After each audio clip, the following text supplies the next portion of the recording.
So what happens if you are given 2 points and one parallel vector? How to find the equation of a plane when you are given 2 points on the plane and one parallel vector? That also I'm going to discuss now.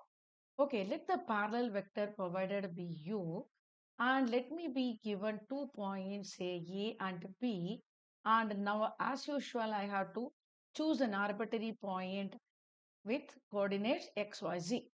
And now I can join AB to get another vector. Let me call it V. So now indirectly I have got two vectors and actually I have 2 points. So I can use any one of the points to be plugged in that equation E times x minus x naught that we have been discussing. So given one parallel vector, so the data provided is u vector which is parallel to the plane. Okay, and 2 points A and B whose position vectors are small a and small b. Okay, small r on the plane. Now I am going to use the same formula that I used, a times x minus x naught plus b times y minus y naught plus c times z minus z naught equal to 0 is what I'm going to use. But for x naught, y naught, z naught, I can either use a vector or I can use b vector.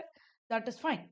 Whereas to get the normal vector, that is ai plus bj plus ck, I have to get the cross product of u with ab.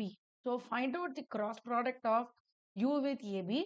That is going to give you the normal vector whose components can be taken as ai plus bj plus ck. Oh, sorry.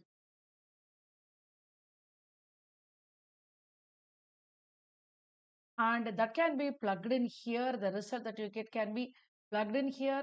And as I told you, for x naught, y naught, z naught, you can either use the coordinates of a or the coordinates of b to get the equation of the plane. So this is when you are given 2 points on the plane and one vector parallel to the plane.